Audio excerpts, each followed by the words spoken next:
Hello everyone and welcome back to another video from Finance and Crypto Guide.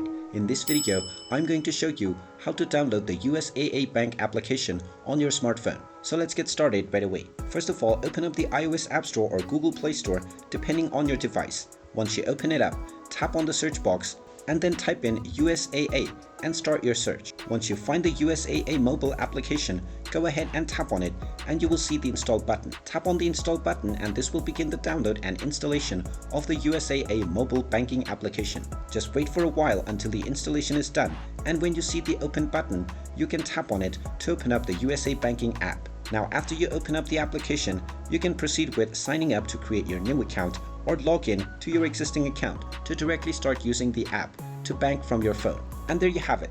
That is how easy it is to download the USAA Bank application on your smartphone. If you find this video helpful, make sure you hit that like button and subscribe to our channel if you haven't done so already. Also ring that notification bell to never miss another update from us. Thank you for watching and I will see you again in the next video.